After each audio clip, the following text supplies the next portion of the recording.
जी गुरु जी, तो आप जी अपने जो बता रहे थे पूरा कर लीजिए। जी।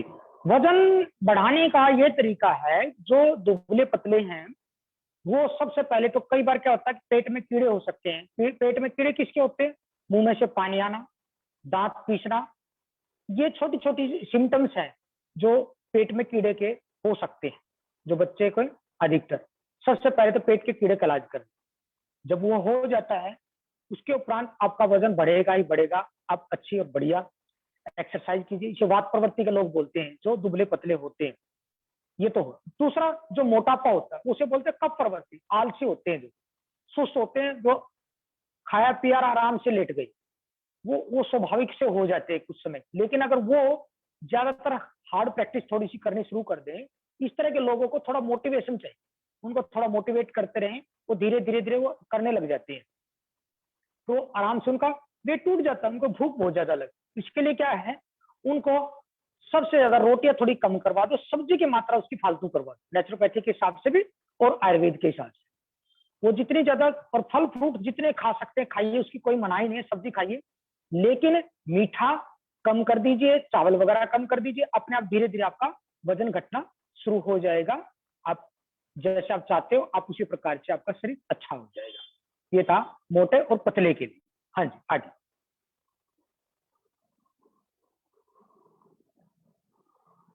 शिवम जी, आप कुछ पूछना चाहेंगे?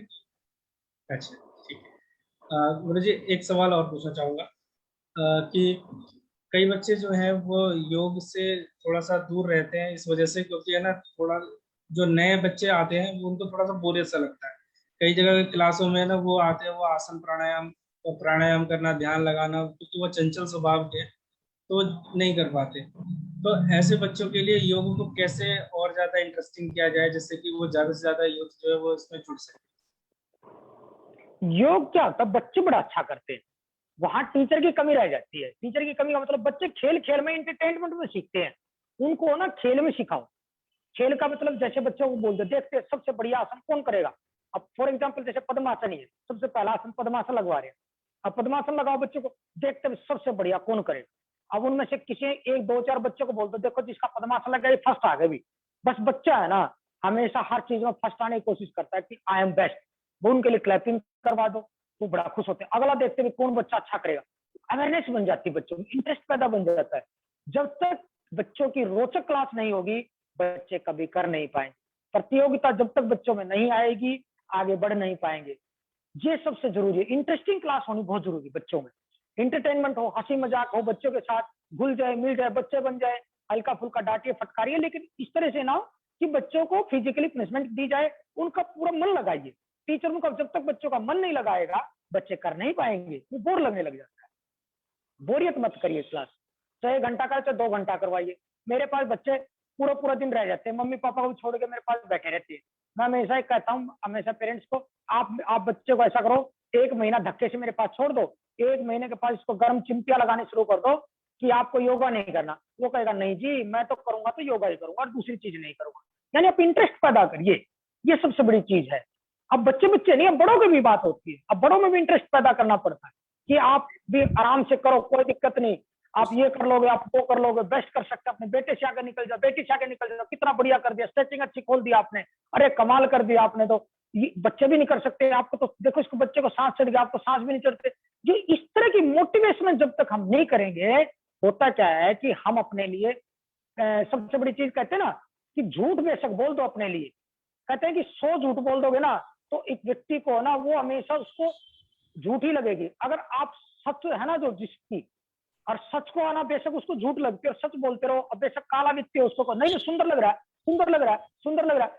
अब 100 बार बोलोगे ना, वो अपने आप में नहीं जी मैं तो वाकई में बहुत सुंदर लग रहा हूँ। अब गोरा दिखती है, अगर उसको कहोगे नहीं नहीं तो बहुत काला होगा, बहुत गंदा लग रहा है, अच्छा नहीं लगा, वो ना शीशे के सामने पूरा दिन उसका दिमाग खराब रहेगा और देखेगा तेरी की ये कैसे हो गया। ऐसे चमत्कार, ये साइकोलॉजिकल, मैंने पहले बोला था ना, साइकोलॉजिकल इफेक्ट पड़ता है। आप बच्चे को बड़ा हो, मोटिवेट करिए, कोई दिक्कत नहीं, कूद कूद के करेंगे सारे के सारे, दिन और रात हो। सपने भी योगा के आएंगे, दूसरी चीज ही नहीं आएगी। सिर्फ एक ही चीज दिखेगी, हो गजब, अभी योग तो योग होता है।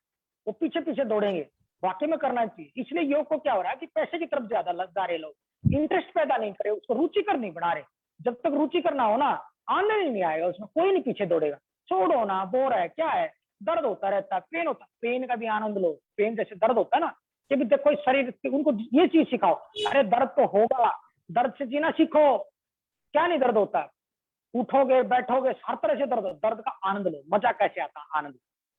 जो जिसको दर्द को पीना सीख लिया, वो दुखों को पीने की आदत डाल लेगा। हे हम दुख मनागे तब, ये संसार तो दुखों से भरा हुआ है? इसको तो जितना सीखोगे उतना ही आप निखरते चले जाओगे, पारस पत्थर बन जाओगे। हाँ जी। मुझे एक चीज और पूछनी चाहेंगे आपसे कि जैसे कि लोग मेडिटेशन करना चाहते हैं, करते भी हैं, पर वो अपने ध्यान को एकाग्र नहीं कर पाते, अपने मन को एकाग्र नहीं कर पाते। हाँ। तो कुछ ऐसा तरीका जिससे वो ध्यान लगाने से पहले उसको कर लें तो इजी वे में ध्यान लगा सकें। बिल्कुल बिल्कुल, देखिए मैं पहले भी कहा था कि प्राणायाम सबसे जरूरी है। जब प्राणायाम में आप ज्यादा करवाओगे तो प्रैक्टिकली नॉलेज के हिसाब से अगर आप भस्त्रिका प्राणायाम ज्यादा करवा दो, मोरारजी देसाई के अंदर ज्यादातर हमारे इंजन तोड़ करवाते हैं, आप उसको ज्यादा करिए, आप कमाल कर दिया, सारा सारा ब्रेन खाली हो जाएगा। मेडिटेशन कब नहीं होता, ध्यान कब नहीं लगता, जब तक आपका ब्रेन खाली नहीं होगा, उसमें थॉट्स और विचार आपके जब तक चलते रहेंगे, आप ध्यान नहीं कर सकते। आपको प्राणायाम सबसे पहले करना पड़ेगा, उसको सिस्टमेटिक तरीके से आप प्राणायाम करवाइए, कोई दिक्कत नहीं है, ध्यान लगेगा। और ध्यान करवाना है तो सबसे पहले उसका त्राटक, त्राटक मतलब उसका फेस की ध्यान लगाओ, कि चेहरे को देखो, माथे को ढीला छोड़ो, है उसको अंतर ध्यान करवाना शुरू करो। बाह्य नहीं, अंतर ध्यान करवाओ।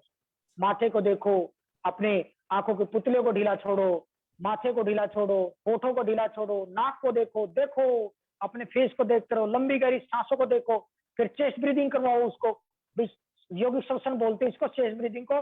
धीरे धीरे छाती में पूरा लंबा सांस भरो, फिर धीरे धीरे निकालो, सांस को देखो। सबसे मुश्किल यही है कि सांस से नहीं देखा जाता लोगों को, सब कुछ देख लेते हैं लेकिन सांस नहीं देखा जाता। लेकिन प्राणायाम जिसका मजबूत होगा वो आराम से कर लेगा ध्यान, कोई दिक्कत ही नहीं। ध्यान जब लगेगा जब प्राणायाम अच्छा होगा, उसके बिना नहीं लगेगा बिल्कुल भी। हाँ जी, बहुत बहुत धन्यवाद गुरुजी, आपने हमारा मार्गदर्शन किया और हमारे निमंत्रण पर अपने कीमती समय का कुछ अंश दिया। अगर किसी को हमारे जो साथ जुड़े हुए हैं कुछ पूछना है तो पूछ सकते हैं गुरुजी से।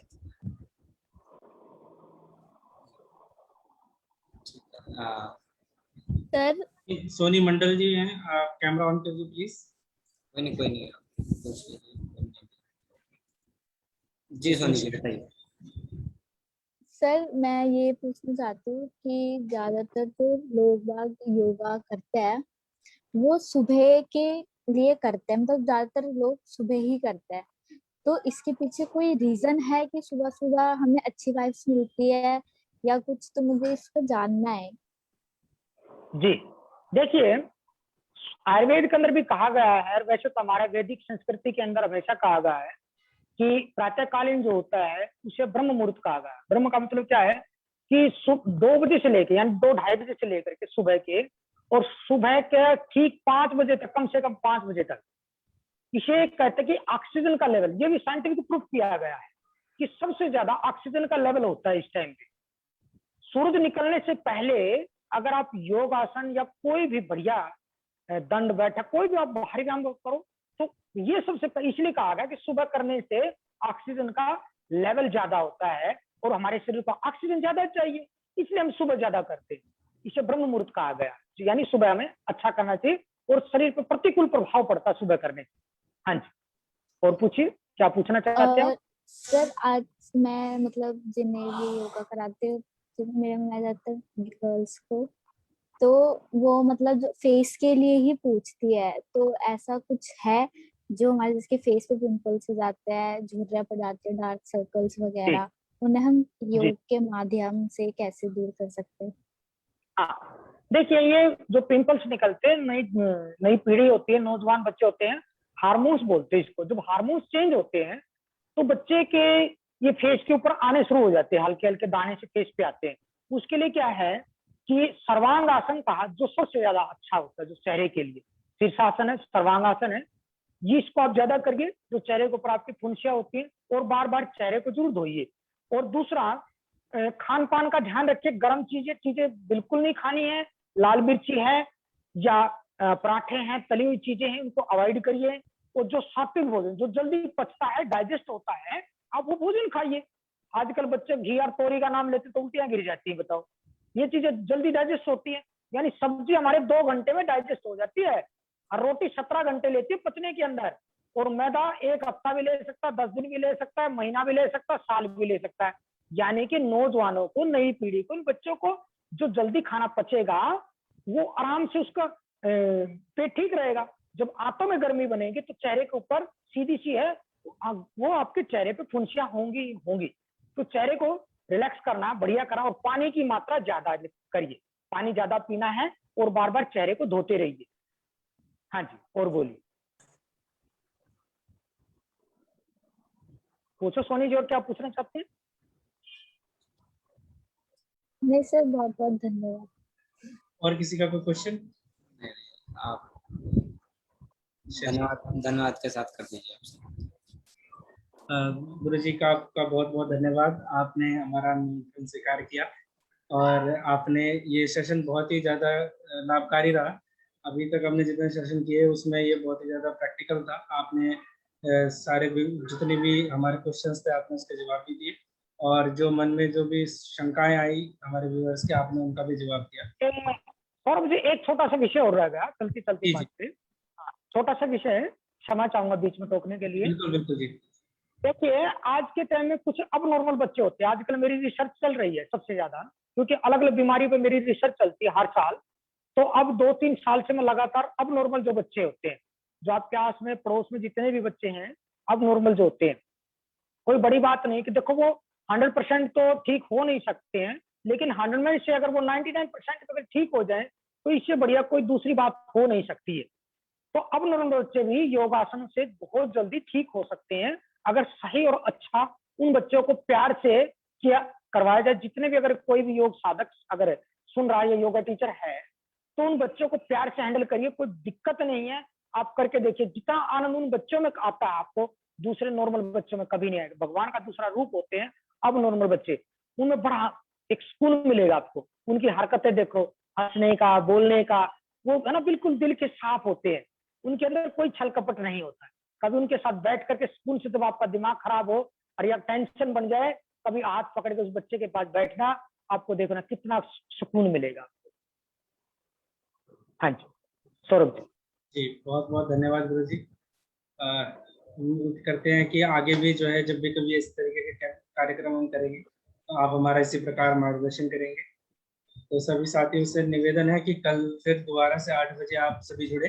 कल हमारे साथ मनोज जी जुड़ेंगे, जो कि स्पेन में जो राजदूत के रूप में रहे हैं, एम्बेसी ऑफ स्पेन, वहाँ पर वो योगा टीचर रहे थे। तो वो कल उनका उद्बोधन रहेगा। तो कल सभी ठीक 8 बजे मिलेंगे। सभी अपना ध्यान रखें। धन्यवाद।